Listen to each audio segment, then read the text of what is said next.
السلام عليكم ورحمة الله تعالى وبركاته. الحمد لله الذي كفى والصلاة والسلام على عباده الذين اصطفى. أما بعد فقد قال الله تبارك وتعالى في القرآن العظيم وفي فرقان الحميد: فأعوذ بالله من الشيطان الرجيم بفضل بسم الله الرحمن الرحيم. ثم لتسألن يومئذ عن النعيم. صدق الله العليم. وقال نبينا وحبيبنا رسول الله صلى الله عليه وسلم: صلى الله العافية، أو كما قال عليه الصلاة والتسليم. سبحانك لا علم لنا إلا ما علمتنا إنك أنت العليم الحكيم. رب اشرح لي صدري ويسر لي أمري واحلل عقدة من لساني يفقهوا قولي. اللهم صل على سيدنا محمد وعلى آل سيدنا محمد وبارك وسلم عليه. அல்ஹம்துலில்லாஹ். அல்லாஹ்வினுடைய மிக பெரும் கிருபையினால் உன்னதமான ரமலானுடைய மாதத்திலே தராவீஹ் தொழுகையை நிறைவு செய்துவிட்டு நாம் எல்லாம் அமர்ந்திருக்கிறோம். அல்லாஹு ஜல்ல ஷானு வ தஆலா இந்த நாளில் தரக்கூடிய அனைத்து விதமான பாக்கியங்களுக்கும் சொந்தக்காரர்களாக நம் அனைவரையும் ஆக்கி அருள் புரிவானாக. ஆமீன். அன்பானவர்களே, நம்முடைய இன்றைய சிந்தனைக்கு ஆரோக்கியம் பேணுவோம் என்கின்ற தலைப்பிற்கு கீழாக சில செய்திகளை நாம் பார்ப்பதற்கு இருக்கிறோம். பொதுவாக இந்த தீனுல் இஸ்லாத்திலே வலியுறுத்தப்படக்கூடிய ஒரு விஷயம் வணக்கமும் வழிபாடுகளும் மாத்திரம் அல்ல, மாறாக உடல் ஆரோக்கியத்தை பேணுவதையும் இந்த தீனுல் இஸ்லாம் அதிகமாக நம்மிடத்திலே எதிர்பார்க்கிறது. ரசூலுல்லாஹி ஸல்லல்லாஹு அலைஹி வஸல்லம் அவர்களுடைய ஹதீஸ் இப்படி சொல்கிறது: ஹைருன் நாஸ், மக்களில் மிக பாக்கியமானவர்கள் யார் தெரியுமா, சிறப்பானவர்கள் யார் தெரியுமா என்று கேட்டுவிட்டு பெருமானார் ஸல்லல்லாஹு அலைஹி வஸல்லம் அவர்கள் சொன்னார்கள்: மன் தால உம்ருஹு வ ஹஸன அமலுஹு. யாருக்கு அல்லாஹு தஆலா நீண்ட ஒரு ஆரோக்கியமான வாழ்க்கையை கொடுத்திருக்கிறானோ, கொடுக்க பெற்றிருக்கிறாரோ அவர்தான் ஆக சிறந்த பாக்கியத்திற்கு உரித்தானவர் என்று ரசூலுல்லாஹி ஸல்லல்லாஹு அலைஹி வஸல்லம் அவர்கள் சொல்லி காண்பிக்கிறார்கள். அதாவது மறுமையினுடைய சிந்தனையிலேயே இருக்க வேண்டும் என்பதாக சொல்லக்கூடிய இதே தீனுல் இஸ்லாம். அப்படின்னா இந்த உலகத்தில் வாழுகின்ற பொழுது உண்ணக்கூடாது, பருகக்கூடாது, எதையுமே செய்யக்கூடாது, ஏதாச்சும் காட்டில் போய் உட்கார்ந்துடணும் என்பதாக இந்த தீனுல் இஸ்லாம் சொல்லவில்லை. அனுபவிக்க வேண்டியதையெல்லாம் அனுபவித்த வண்ணமாக அல்லாஹு சொன்ன முறைப்படி எல்லா நிஅமத்துகளையும் பயன்படுத்துவதோடு, பயன் பெற்றுக்கொள்வதோடு, அல்லாஹ்வினுடைய நன்றியை அடிக்கு ஒரு தடவை வெளிப்படுத்தக்கூடியவர்களாக இருக்க வேண்டும் என்பதை தான் அல்லாஹு ஜல்ல ஷானு வ தஆலா இதிலே சுட்டி காண்பிக்கிறார். எனவே நீண்ட நாள் வாழ வேண்டும் என்கின்ற ஆசை என்பது இந்த தீனுல் இஸ்லாத்தை பொறுத்தவரையிலும் வரவேற்கத்தக்கது. ஆனால் வெறுமனே நீண்ட நாள் வாழ வேண்டும் என்ற எண்ணம் மட்டுமல்ல. முதல்ல முன்னாடி உட்கார்ந்தவர்களை கொடுப்பா, சபையுடைய ஒழுக்கம். நீண்ட நாள் வாழ வேண்டும் என்பது, ஆதரவு வைப்பது என்பது மார்க்கத்திலே தடை செய்யப்பட்டது அல்ல. அதை விரும்ப வேண்டும். அது எதற்காக விரும்ப வேண்டும் என்று சொன்னால், வெறுமனே இந்த உலகத்தினுடைய ஆசைகளை எல்லாம் தீர்த்து கொள்ள வேண்டும் என்பதற்காக அல்ல. மாறாக இந்த துன்யாவிலே வாழுகின்ற பொழுது என்னுடைய வாழ்க்கையை, என்னுடைய அமலை மிக சிறப்பானதாக நான் ஆக்கிக் கொள்ள வேண்டும், இன்னும் நிறைய அமல்களை நான் செய்யக்கூடியவனாக இருக்க வேண்டும் என்கிற எண்ணத்திலே நீண்ட ஆயுளை எதிர்பார்ப்பது என்பது வரவேற்கத்தக்கது என்று ரசூலுல்லாஹி ஸல்லல்லாஹு அலைஹி வஸல்லம் அவர்கள் சொல்கிறார். எனவே நீண்ட ஆயுளை வாழ வேண்டும் என்கின்ற ஆவல் கொண்டு இருக்கக்கூடிய நபர் என்ன செய்ய வேண்டும் என்றால், ஆரோக்கியத்தை பேணக்கூடியவர்களாக இருக்க வேண்டும். இன்னும் ரசூலுல்லாஹி ஸல்லல்லாஹு அலைஹி வஸல்லம் இந்த வார்த்தையை சொல்றாங்க: போர்ல கலந்து அதிலிருந்து கிடைக்கக்கூடிய பொருளுக்கு, பரிசு பொருளுக்கு கனீமத் என்பதாக சொல்லுவோம். ரசூலுல்லாஹி ஸல்லல்லாஹு அலைஹி வஸல்லம் அவர்கள் சொல்கிறார்கள்: இஹ்தனிம் ஹம்ஸன் கப்ல ஹம்ஸின். 5ற்கு முன்பதாக 5 விஷயத்தை நீங்கள் கனீமத்தாக பெற்றுக்கொள்ளுங்கள் என்பதாக ரசூலுல்லாஹி ஸல்லல்லாஹு அலைஹி வஸல்லம் அவர்கள் சொல்கிறார். முதலாவது ஷபாபக கபுல ஹரமிக், வயோதிகம் வருவதற்கு முன்பதாக வாலிபத்தை நீங்கள் பயன்படுத்திக் கொள்ளுங்கள். அது கல்வியாக இருக்கலாம், பொருளாதார மேம்பாட்டிற்கான முயற்சியாக இருக்கலாம், நல்ல இபாதத்தினுடைய செயல்பாடுகளாக இருக்கலாம். என்னென்ன விஷயத்தை சாதிக்க வேண்டும் என்பதாக நினைக்கிறீர்களோ அதையெல்லாம் சிறுவயதாக இருக்கின்ற பொழுதே முடிந்த அளவிற்கு நீங்கள் முயற்சி செய்து அதிலே வெற்றி பெற்று விடுங்கள். பின்னாடி பார்த்துக்கலாம், இன்னும் இந்த வயசு வந்ததுக்கு பின்னாடி பார்த்துக்குவோம், ஒரு 40 வயசு வந்ததுக்கு பின்னாடி எல்லாத்தையும் பார்த்துக்குவோம் என்கின்ற எண்ணம் இருக்க வேண்டாம். நீங்க கிடைத்த நேரத்தை உடனடியாக நீங்கள் பயன்படுத்துங்கள் என்பதாக ரசூலுல்லாஹி ஸல்லல்லாஹு அலைஹி வஸல்லம் அவர்கள் சொல்கிறார்கள். வயோதிகத்திற்கு முன்பதாக வாலிபத்தை நீங்கள் பயன்படுத்திக் கொள்ளுங்கள். சிஹத்தக கபுல சகமிக், உடல் ஆரோக்கியமாக இருக்கின்ற பொழுதே நீங்கள் உடல் நோய்வாய்ப்படுவதற்கு முன்பதாக உடல் ஆரோக்கியத்தை பயன்படுத்திக் கொள்ளுங்கள். உடல் ஆரோக்கியமா அல்லாஹு தஆலா வச்சிருக்கிறான். இப்ப இந்த வயசுல அல்லாஹு தஆலா எந்த ஒரு குறைபாடும் வைக்கல, எந்த சுகரும் இல்லை, பிபியும் இல்லை, எந்த ஒரு டிஸ்டர்பன்ஸும் எதுவுமே இல்லாத ஒரு நிலையில இருக்கிறது என்று சொன்னால் உடனடியாக உங்களுடைய வாழ்க்கையினுடைய லட்சியத்தை இதிலே நீங்கள் பெற்றுக்கொள்ளுங்கள். அதுக்கப்புறமேட்டு வந்துருச்சு அப்படின்னு சொன்னா வருத்தத்திற்கு மேலாக வருத்தம் ஏற்படும் என்பதை ரசூலுல்லாஹி ஸல்லல்லாஹு அலைஹி வஸல்லம் அவர்கள் சொல்கிறார். கினாஅக கபுல ஃபக்ரிக், அல்லாஹு தஆலா பொருளாதாரத்தினுடைய நல்ல சூழலை கொடுத்திருக்கிறானா அதை வீண் பகட்டிற்காக வீண் விரயத்திலே நீங்கள் செலவு செய்து அதை அழித்து விடாதீர்கள். அதை அல்லாஹு தஆலா பிற்காலத்திலே உங்களுக்கு வறுமை என்கின்ற சூழலை ஏற்படுத்தலாம். அப்படி ஏற்படுத்துகின்ற பொழுது நீங்கள் அடுத்தவரிடத்திலே கையேண்டக்கூடிய சூழலிலே நீங்களோ உங்களுடைய பிள்ளைகளோ இருந்துவிடக் கூடாது. எனவே அந்த செல்வத்தை எப்படி நீங்கள் முறைப்படுத்த வேண்டும், அதே மாதிரி இந்த செல்வத்தின் மூலமாக அல்லாஹ்வினுடைய திருப்பொருத்தத்தை எப்படி நாம் அடைந்து கொள்ள வேண்டும் என்கின்ற விஷயத்தை நீங்கள் பயன்படுத்திக் கொள்ளுங்கள்.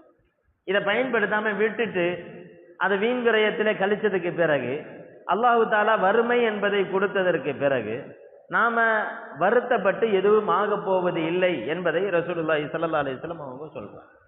அடுத்தது ஃபராகக கபுல ஷுகுலி, உங்களுடைய வேலை பளு வருவதற்கு முன்பதாக ஓய்வு நேரத்தை நல்ல முறையிலே பயன்படுத்திக் கொள்ளுங்கள்.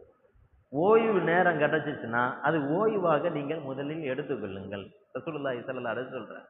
இன்னைக்கு ஆரோக்கியத்தை கெடுப்பதற்கான மிக முக்கியமான காரணிகளில் ஒன்று ஓய்வு நேரத்தை வீணாக கழிப்பது.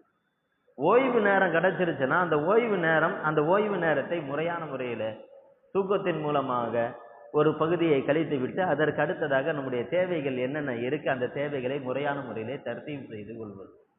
இதையெல்லாம் விட்டுட்டு இன்னைக்கு யூடியூப் வந்துருச்சு, மற்ற காரணிகள் எல்லாம் வந்துருச்சு. ஓய்வினுடைய நேரத்தில் தூக்கத்தினுடைய நேரத்தில் தூங்குவது இல்லை, உறங்க வேண்டிய நேரத்தில் உறங்குவது இல்லை, செய்ய வேண்டிய நேரத்தில் செய்யக்கூடிய செயல்பாடுகளை செய்து முடிப்பது இல்லை. அதெல்லாம் பின்னாடி பார்த்துக்குவோம், ஃபர்ஸ்ட் இதை மட்டும் பார்த்து முடிச்சிருவோம் அப்படின்னு சொல்லி உட்கார்ந்ததுல அவருடைய உடலும் கெட்டு போகிறது, மன உளைச்சலும் ஏற்படுகிறது. இதை ரசூலுல்லாஹி ஸல்லல்லாஹு அலைஹி வஸல்லம் அவ்வாறு செய்ய வேண்டாம். ஹயாத்தக கபுல மௌத்தி, கடைசியாக உங்களுடைய வாழ்க்கையை மரணத்திற்கு முன்பதாக நல்ல முறையிலே பயன்படுத்திக் கொள்ளுங்கள். மரணம் வந்துருச்சு அப்படின்னு சொன்னா அல்லாஹ்விடத்துல யா அல்லாஹ் ஒரே ஒரு நிமிஷம் மட்டும் போயிட்டு நல்லபடியா வாழ்ந்துட்டு வந்துடுறேன், நான் ஒரே ஒரு சதக்கா மட்டும் செஞ்சிடுறேன் என்பதாக கேட்டால் அல்லாஹு தஆலா அதை அனுமதி தரமாட்டான் என்பதாக ரசூலுல்லாஹி ஸல்லல்லாஹு அலைஹி வஸல்லம் அவர்கள் சொல்லுகிறார். எனவே இந்த விஷயத்தை நாம கடைபிடிக்க வேண்டும் என்பதாக சொல்லக்கூடிய ரசூலுல்லாஹி ஸல்லல்லாஹு அலைஹி வஸல்லம், ஆனால் பெரும்பான்மையான மக்கள் ஆரோக்கியம் மற்றும் ஓய்வினுடைய விஷயத்திலே, ஓய்வு நேரத்தினுடைய விஷயத்திலே அவர்கள் பொடுபோக்காக தான் இருக்கிறார்கள், கவனக்குறைவாக தான் இருக்கிறார்கள் என்பதையும் திட்டவட்டமாக அன்றே சொல்லிவிட்டார்கள். அன்னைக்கு எப்படி ரசூலுல்லாஹி ஸல்லல்லாஹு அலைஹி வஸல்லம் சொன்னாங்கன்னு சொல்லி தெரியல, ஆனா இன்னைக்கு தான் அது 100க்கு 100 அது பொருத்தமானதாக இருக்கிறது.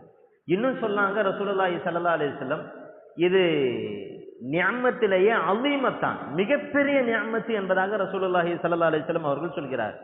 நிஅமத்தானி அலீமத்தானி, 2 நிஅமத்து, பெரிய நிஅமத்து இருக்கிறது.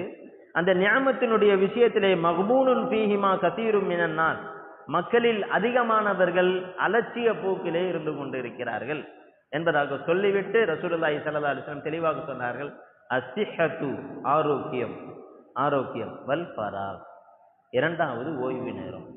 சிஹத்தை கெடுக்கக்கூடிய விஷயங்கள் எது எது என்பதாக நாம பார்த்தோம் என்று சொன்னால், உறக்கம் இல்லாமல் இருப்பது, இரவு நேரத்தினுடைய உறக்கத்தை தாமதப்படுத்துவது என்பது ரசூலுல்லாஹி ஸல்லல்லாஹு அலைஹி வஸல்லம் அவர்கள் வெறுத்த செயல். இரவு நேரம் இஷாவுடைய தொழுகை வந்துருச்சா, இஷா தொழுததற்கு பிறகு தேவையற்ற வார்த்தையை பேசுவது கூட மக்ரூஹ். ரசூலுல்லாஹி ஸல்லல்லாஹு அலைஹி வஸல்லம் கரிஹன் நபியு ஸல்லல்லாஹு அலைஹி வஸல்லம், ரசூலுல்லாஹி ஸல்லல்லாஹு அலைஹி வஸல்லம் அதை வெறுக்கக்கூடியவர்களாக இருந்தார்கள் என்பதான். ஆனா இன்னைக்கு இஷாவுக்கு பிறகுதான் நம்முடைய லைஃபே ஸ்டார்ட் ஆகும். நிறைய பேருடைய லைஃப் இஷாவுடைய தொழுகைக்கு பிறகுதான் ஆரம்பமே ஆகுது என்ற அளவுக்கு நம்முடைய செயல்பாடுகள், நம்முடைய வாழ்க்கையினுடைய அமைப்புகள் போயிருக்கு. இதனால் ஏற்பட்ட பாதிப்புகள் என்ன அப்படின்னு சொன்னா, எல்லா நோய்களும் வந்து சேர்கிறது. ஹார்ட் அட்டாக்கா இருக்கட்டும், அதே மாதிரி கிட்னி ப்ராப்ளமா இருக்கட்டும், மன அழுத்தங்களாக இருக்கட்டும், அதே மாதிரி கவனத்தினுடைய ஓர்வை, மன ஓர்மை இல்லாத நிலையாக இருக்கட்டும், டென்ஷனாக ஆகக்கூடிய நிலையாக இருக்கட்டும், நுரையீரல் பாதிக்கப்படுவதாக இருக்கட்டும், இப்படி ஏராளமான மருத்துவ குறைபாடுகளை தூக்கத்தினுடைய இழப்பின் காரணத்தினால் ஏற்படக்கூடிய செய்திகளை நம்மினால் பார்க்க முடியாது. மருத்துவர்கள் சுட்டி காண்பிக்கிறார். அப்பதான் நமக்கு தெரியுது ரசூலுல்லாஹி ஸல்லல்லாஹு அலைஹி வஸல்லம் ஏன் இரவு நேரத்திலே சீக்கிரமாக தூங்குவதை வலியுறுத்தினார்கள் அப்படின்றத நம்மளால புரிய முடியும். ஷரியத்தினுடைய பார்வையில ரெண்டு விஷயத்திற்கு மட்டும்தான் இரவினுடைய முழிப்பு என்பது ஆகமாக்கப்பட்டு இருக்கிறது. ஒன்று, ஷரியத்தினுடைய குர்ஆனினுடைய ஹதீஸினுடைய ஆய்விற்காக, மார்க்க ஆய்விற்காக உட்கார்ந்து இருக்கிறோம், அந்த விஷயத்திற்காக இரவிலே முழித்திருக்கலாம். இரண்டாவது, அல்லாஹ்வின் இடத்திலே முறையிடுவதற்காக, இபாதத்திலே ஈடுபடுவதற்காக அந்த இரவிலே விழித்திருப்பது ஆகுமானதாக இருக்கிறது. இதையும் கூட ரசூலுல்லாஹி ஸல்லல்லாஹு அலைஹி வஸல்லம் வரையறை தான் செய்தார்கள். முழுசா இரவு நேரத்தை முழிக்கணும் அப்படின்றத கட்டளையிடல. அப்படி இரவு நேரம் முழுவதும் விழித்து வணங்கியவர்களே ரசூலுல்லாஹி ஸல்லல்லாஹு அலைஹி வஸல்லம் அவர்கள் கண்டிக்கக்கூடியவர்களாக இருந்தார்கள். இரவை 3 பகுதியா ஆக்கிட்டு, இரவுல 3 பகுதியில 2 பகுதி தூங்குங்க, 2 பகுதியை தூங்குங்க, அதுல ஒரு பகுதி, 3வது பகுதி இருக்குல்ல, அந்த பகுதியை மட்டும் நீங்கள் வணங்குங்கள். வைன்ன அலா ஜஸதிக ஹப்ப, உங்களுடைய உடம்புக்கென்று அல்லாஹு தஆலா ஒரு கடமையை வைத்திருக்கிறான். கண்ணுக்குன்னு ஒரு கடமையை வைத்திருக்கிறான். அதே மாதிரி எல்லா உறுப்புகளுக்கும் ஒரு கடமைகளை வைத்திருக்கிறான். இது ஏன் கண்ணு, ஏன் வாய், நான் என்ன வேண்டாம், நான் எப்படி வேண்டாம் இது பண்ணுவேன், இல்லை. அதை ஒவ்வொன்றையும் குறித்து நீங்கள் விசாரிக்கப்படுவீர்கள். சும்ம லதுஸ்அலுன யௌமஇதின் அனின் நஈம், அல்லாஹு தஆலா நிஅமத்தாக கொடுத்த ஒவ்வொரு விஷயத்தை குறித்து நீங்கள் விசாரிக்கப்படுவீர்கள். கண் என்றால் கண்ணை குறித்து விசாரிக்கப்படுவீர்கள், வயிறென்றால் வயிறை குறித்து விசாரிக்கப்படுவீர்கள், உடல் ஆரோக்கியம் என்றால் ஆரோக்கியத்தை குறித்து விசாரிக்கப்படுவீர்கள். ஆக உடல் ஆரோக்கியத்தை கெடுக்கக்கூடிய விஷயங்களை நாம் தவிர்த்து கொள்ள வேண்டும். அதுல முதலாவது தூக்கமின்மை, இரவு நேரத்தை சீக்கிரமாக தூங்கி விடுவது. இரண்டாவது, தூக்கத்தினுடைய அந்த உடல் ஆரோக்கியத்தை பேணக்கூடிய விஷயத்திலே ரசூலுல்லாஹி ஸல்லல்லாஹு அலைஹி வஸல்லம் அவர்கள் சுட்டி காண்பிக்கக்கூடிய விஷயம், உணவினுடைய அமைப்புகளை நீங்கள் முறையாக எடுத்துக்கொள்ளுங்கள். முறையாக எடுத்துக்கொள்ளுங்கள். காலையில ஃபுல்லா பட்னியா இருக்கணும்ன்ற கவலையிலேயே இஃப்தார்லேருந்து அவர் முடிவு எடுத்துடுறார். முஃப்தார்லேருந்து அவர் களத்துல இறங்கி சஹர் வரையிலும் கிடைக்கிறதையெல்லாம் எடுத்து வைக்கிறார், எடுத்து உள்ள அமுக்கிறார். கடைசியா ஒருத்தவர் சாப்பிட்டு முடிச்சுட்டு கடைசியா வந்தார். அப்ப என்னால முடியவே இல்லை, நடக்க கூட முடியலை அப்படின்னு சொன்னாராம். அப்ப ஏத்தாப்புல வந்தவர் சொன்னாராம், ஒன்றும் இல்லை, கொஞ்சம் ரொம்ப சாப்பிட்டுட்டியோ? ஆமாம், ரொம்ப சாப்பிட்டுட்டேன். அப்போ அவர் சொன்னாராம், கொஞ்சோண்டு நாக்கில் வாயில் விரலை விட்டு கொஞ்சம் அப்படி வாமிட்டு எடுத்துருப்பா அப்படின்னு. அவர் சொன்னாராம், அந்த விரலை விடுற அளவுக்கு எனக்கு இடம் இருந்துச்சுன்னா ஒரு வாழைப்பழத்தை அமுக்கி இருப்பேனே அப்படின்னு சொல்லி. அந்த அளவுக்கு ரசூலுல்லாஹி ஸல்லல்லாஹு அலைஹி வஸல்லம் அவர்கள் சொல்கிறார்கள், சாப்பிடுகின்ற பொழுது 1/3 பகுதியை நீங்கள் காலியாகி விடுங்கள் என்பதாக ரசூலுல்லாஹி ஸல்லல்லாஹு அலைஹி வஸல்லம் அவங்க சொல்றாங்க. அதாவது இது எப்படி கண்டுபிடிக்கிறது? 1/3 பகுதி நம்ம சாப்பிட்டுக்கிட்டே இருக்கும்போது ஓகே அல்ஹம்துலில்லாஹ் அப்படின்ற மாதிரி தெரியும், இது போதுமான அளவாக இருக்கும், நம்மளால உணர முடியும். அப்படி உணர மாதிரி இருந்துச்சு அப்படின்னு சொன்னா அதோடு நாம் நிறுத்தி கொள்ள வேண்டும் என்பதாக ரசூலுல்லாஹி ஸல்லல்லாஹு அலைஹி வஸல்லம் அவர்கள் சொல்கிறார். உண்மையிலே இந்த மாதிரியான நம்முடைய உணவினுடைய அமைப்புகளை நாம எடுத்துக்கிட்டோம் அப்படின்னு சொன்னா கண்டிப்பாக நம்முடைய உடல் ஆரோக்கியம் பெறும் என்பதிலே எந்த ஒரு சந்தேகமும் இல்லை. ரசூலுல்லாஹி ஸல்லல்லாஹு அலைஹி வஸல்லம் சாதாரண நினைச்சிடக்கூடாது. நியாமத்து, இந்த ஆரோக்கியம் என்பது சாதாரணமான நியாமத்து என்பதாக நினைச்சிடக்கூடாது. நபி ஸல்லல்லாஹு அலைஹி வஸல்லம் சொல்றாங்க, வார்த்தையை கவனிக்கணும், ஈமானுக்கு அடுத்த நியமத்தை அல்லாஹ் ஒரு நியமத்தை வச்சிருக்கிறான்னா அது ஆரோக்கியம் தான். எவ்வளவு பெரிய வார்த்தை.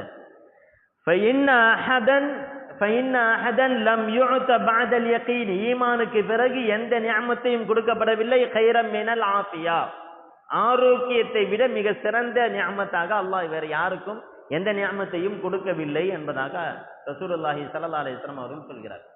அப்பாஸ் ரலியல்லாஹு தஆலா நபி ஸல்லல்லாஹு அலைஹி வஸல்லம் வந்து கேட்கிறாங்க, யா ரசூலல்லாஹ் அல்லிம்னி ஷைஅன் அஸ்அலுல்லாஹ், எனக்கு ஒரு விஷயத்தை நீங்கள் கற்றுத்தர வேண்டும், அதை நான் எப்பொழுதுமே கேட்க வேண்டும். அல்லாஹ்ட்ட கேட்கறதுக்கு நிறைய விஷயம் இருக்கு, ஆனா குறிப்பிட்டு அல்லாஹ்விடத்துல எப்ப துவா செஞ்சாலும் ஒரு விஷயத்தை குறித்து நான் கேட்கணும், அது என்ன கேட்கிறது அப்படின்னு சொல்லி ரசூலுல்லாஹ்ட்ட கேட்கிறான். அப்ப ரசூலுல்லாஹி ஸல்லல்லாஹு அலைஹி வஸல்லம் சலுல்லாஹல் ஆஃபியா, ஆஃபியத்தை நீங்கள் கேளுங்கள் அப்படின்னு சொல்லி ரசூலுல்லாஹி ஸல்லல்லாஹு அலைஹி வஸல்லம் சொல்றான். அப்பாஸ் ஆஃபியா ஆரோக்கியம். இப்ப நாள் போது, பல வருடங்கள் கழித்து மக்காவிலிருந்து அப்பாஸ் ரலியல்லாஹு தஆலா ரிட்டர்ன் வராங்க. பல வருஷம் கழிச்சு ரசூலுல்லாஹி ஸல்லல்லாஹு அலைஹி வஸல்லம் சந்திக்கிறாங்க. சந்திச்சு அதே வார்த்தையை கேட்கிறாங்க, யா ரசூலுல்லாஹ் அல்லிம்னி ஷைஅன் அஸ்அலுஹு, யா அல்லாஹ் எனக்கு ஒரு விஷயத்தை நீங்கள் கற்றுத்தர வேண்டும், அது எப்படிப்பட்ட விஷயமாக இருக்கணும்னா எந்த நேரத்துல அல்லாஹ்விடத்துல துஆ செய்ய நேரம் வந்தாலும் நான் தவறாம அந்த வார்த்தையை கேட்டுடணும், அப்படி என்ன கேட்கிறது என்பதாக கேட்கிறான். ஏன்னா ஃபர்ஸ்ட் தடவை சொன்னாங்க ஓகே, இப்ப ரெண்டாவது தடவை சொல்லும்போது சுச்சுவேஷன் மாறி இருக்கு, ஏதாச்சும் ஒரு சூழல் மாறி இருக்கு, ரசூலுல்லாஹ் வந்து பதில் வேற மாதிரி சொல்லுவாங்கன்னு நினைச்சிட்டு கேட்கிறாங்க. ரசூலுல்லாஹி ஸல்லல்லாஹு அலைஹி வஸல்லம் அவர்கள் சொன்னார்கள், சலுல்லாஹல் ஆஃபியா, நீங்கள் ஆஃபியத்தை கேளுங்கள் என்பதாக. அல்லாஹும்ம இன்னி அஸ்அலுக்கல் அஃப்வ வல் ஆஃபியா என்கின்ற துஆவை நம்ம கேட்கணும். ஆஃபியத் என்றால் என்ன அப்படின்றதை நம்ம முதல்ல விளங்கணும். ஆஃபியத் என்றால் வெறுமனே ஆரோக்கியம் என்பதாக நம்ம பொருள் வைக்கிறோம், அது இல்லை. அப்படின்னா சிஹத் என்கின்ற வார்த்தை பொருத்தமானது. அப்படின்னா ஆஃபியத் என்றால் உள்ளம் மற்றும் உடல் இரண்டுமே ஆரோக்கியமான நிலையில் இருப்பதற்கு, அதாவது உள்ளத்துல கஷ்டம் இருக்கக்கூடாது, கவலை இருக்கக்கூடாது, அதே மாதிரி கெட்ட நோய்கள் எதுவும் இருக்கக்கூடாது. உள்ளத்தினுடைய நோய்கள் இருக்குது இல்லையா, அந்த உள்ளத்தினுடைய நோய்கள் இருக்கக்கூடாது. அதே மாதிரி இந்த உடல்லையும் எந்த பாதிப்புகளும் இருக்கக்கூடாது, எந்த குறைபாடுகளும் வந்து விடக்கூடாது.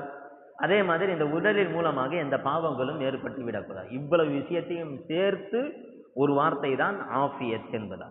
எனவேதான் உயிரோடு இருக்கக்கூடியவர்களுக்கு மட்டும் ஆஃபியத்து தேவை என்று இல்லை, மரணித்து போனவர்களுக்கும் ஆஃபியத். நம்ம துஆ செய்யும் போது அல்லாஹும்ம ஃபிர் லஹு வர்ஹம்ஹு வஆஃபிஹி வஅஃபான்ஹு என்பதாக நம்ம மௌத்தா போனவங்களுக்கு துஆ செய்றோம். அல்லாஹும்ம ஃபிர் லஹு, யா அல்லாஹ் அவரை மன்னிச்சிரு, அல்லாஹும்ம ஃபிர் லஹு வர்ஹம்ஹு, அவருக்கு இரக்கம் காட்டி விடு, வஆஃபிஹி, அவருக்கு ஆஃபியத்தை கொடுத்து விடு. யாருக்கு? மௌத்தா போய் படுத்து இருக்கிறார் இவருக்கு நம்ம கேட்கிறோம், வஆஃபிஹி, யா அல்லாஹ் இவருக்கு ஆஃபியத்தை கொடு. அவர்தான் மௌத்தா போயிட்டாரு, அப்புறம் எதுக்கு ஆரோக்கியம்? அப்ப ஆரோக்கியம் என்பது ஆஃபியத் இல்ல. ஆஃபியத் என்பது உடல் மற்றும் உள்ளத்தினுடைய பாதிப்புகள் எதுவுமே இல்லாமல். அல்லாஹ் இப்ப மௌத்தா போயிட்டாரு, இவர் ராஹத்தாக நிம்மதியாக சந்தோஷமான நிலையிலே இவருடைய கபருடைய வாழ்க்கையை கழிக்க வேண்டும். இவருடைய உடலை கபரு நெருக்கக்கூடாது, இவருடைய உடலை பாம்புகள் தீண்டக்கூடாது, விசஜந்துகள் தீண்டக்கூடாது, நரக நெருப்பு வந்து தொடக்கூடாது. இவருடைய உள்ளமும் ராகத்தாக இருக்க வேண்டும், உடலும் ராகத்தாக இருக்க வேண்டும் என்பதாக மையத்துக்கு துஆ செய்யறோம் இல்லையா, இதுதான் ஆஃபியத். சலுல்லாஹல் ஆஃபியா. எனவே இதை நாம் அதிகமாக கேட்பதற்கு கடமைப்பட்டு இருக்கிறோம். இந்த தீனுல் இஸ்லாத்தை பொறுத்தவரையிலும் இந்த ஆரோக்கியத்தை மையமாக வைத்துதான் எல்லா விஷயத்தையும் முன்னெடுக்கிறது என்பதாக பார்க்கிறோம். ஒழுவாக இருக்கட்டும், அதே மாதிரி தொழுகையினுடைய அமைப்பாக இருக்கட்டும், தொழுகையில நாம உட்கார்றது, சஜிதா செய்யறது, ருக்கு செய்யறது, அது மாதிரி நடந்து வருவதற்கு தீனுல் இஸ்லாம் ஏன் வலியுறுத்துது? பள்ளியாசலுக்கு வரும்போது நடந்து வாங்க என்பதாக நடைப்பயணத்தை ரசூலுல்லாஹி ஸல்லல்லாஹு அலைஹி வஸல்லம் அவர்கள் வலியுறுத்தக்கூடிய செய்திகளை நம்மளால பார்க்கிறோம். காலையிலேயே எழுந்திருப்பதற்கு இந்த தீனுல் இஸ்லாம் வலியுறுத்துகிறது. இதெல்லாம் ஆரோக்கியத்தினுடைய அஸ்திவாரங்கள். மிஸ்வாக்கு செய்வது, மிஸ்வாக்குல எவ்வளவு மருத்துவமான செய்திகள் இருக்கிறது. அதே மாதிரி ஹத்னா செய்வதில் எவ்வளவு சிறப்பு அம்சங்கள், எவ்வளவு மருத்துவ செய்திகள் இருக்கிறது. ஹலாலான முறையிலே நாம் உணவுகளை எடுத்துக்கொள்வதனுடைய அவசியங்கள் என்ன, ஹலாலான முறையிலே ஜபஹ் ஆடு மாடுகளை அறுப்பதினால் ஏற்படக்கூடிய விஷயத்திலே என்ன இருக்கிறது அப்படின்ற செய்திகள். அது மாதிரி நோன்பு வைக்கிறது, அமர்ந்து நீர் குடிக்க வேண்டும், அமர்ந்து சிறுநீர் கழிக்க வேண்டும் என்பதாக தீனுல் இஸ்லாம் எதற்காக சொல்கிறது. அது மாதிரி சாப்பிடக்கூடிய அமைப்புகள் வகைகளை எல்லாம் இந்த தீனுல் இஸ்லாம் எதற்காக வகைப்படுத்தி இருக்கிறது? எல்லாத்தையும் நம்ம ஆய்வு செஞ்ச பார்த்தோம்னா ஆரோக்கியத்தை பேஸாக வைத்துதான் எல்லா அம்சங்களும் அமைக்கப்பட்டு இருக்குது. அப்படின்போது இந்த தீனுல் இஸ்லாம் இந்த ஆரோக்கியத்துக்கு எந்த அளவுக்கு முக்கியத்துவம் கொடுக்குது அப்படின்றத நாம கவனத்திலே கொள்ள வேண்டும். அல்லாஹு ஜல்ல ஷானு வ தஆலா அப்படிப்பட்ட ஆரோக்கியத்தை பேணி நல்ல அமல்களை செய்யக்கூடிய நன்மக்களாக நம் அனைவரையும் ஆக்கியருள் புரிவானாக. அன்பு பெரும் மக்களே, நம்முடைய உடம்பிலே ஏதேனும் இன்றைய தகவல் என்ற செய்தியிலே நம்முடைய உடம்பிலே ஏதேனும் புண்ணு அது மாதிரி மறு இருந்தது என்று சொன்னால் அதை அகற்றுவதற்கான ரசூலுல்லாஹி ஸல்லல்லாஹு அலைஹி வஸல்லம் அவருடைய ஒரு ஹதீஸ். ரசூலுல்லாஹி ஸல்லல்லாஹு அலைஹி வஸல்லமுடைய காலில் ஒரு புண்ணு மாதிரி ஒரு மறு மாதிரி ஒன்று வந்துருச்சு. இப்போ ரசூலுல்லாஹி ஸல்லல்லாஹு அலைஹி வஸல்லம் தன்னுடைய மனைவியிடத்திலே போய் சென்று வசம்பு இருக்கிறதா என்று கேட்கிறார். ஜரீர் அதில் போட்டிருக்கோம், ஜரீர்னு, ஆனால் வசம்புன்னு என்பதாக அர்த்தம். வசம்பு இருக்கிறதா என்பதாக ரசூலுல்லாஹி ஸல்லல்லாஹு அலைஹி வஸல்லம் கேட்குறாங்க. உடனே இருக்கு யார சொல்லலான்னு சொன்னால் அந்த வசம்பை எடுத்து ரசூலுல்லாஹி ஸல்லல்லாஹு அலைஹி வஸல்லம் அதை தேய்ச்சி அதிலிருந்து இருக்கக்கூடியதை அல்லாஹும்ம முத்ஃபி உல் கபீரி, அல்லாஹும்ம முத்ஃபி உல் கபீரி வ முகப்பிரு சகீர் வ முகப்பிரு சகீர் அத்ஃபிஹா அன்னி என்கின்ற இந்த துவாவை ஊதி அதில் தடவி வர அது காணாமல் போய்விட்டது என்பதாக ஹதீஸிலே பார்க்க முடியும். எனவே இந்த அமலை நாம் செய்யக்கூடிய தௌஃபீக்கை அல்லாஹு தஆலா நம் அனைவருக்கும் தந்தருள் புரிவானாக. சுப்ஹானல்லாஹி பிஹம்திஹி சுப்ஹானக்கல்லாஹும்ம வ பிஹம்திக வ நஷ்ஹது அல்லா இலாஹா இல்லா அன்த வ நஸ்தக்ஃபிருக வ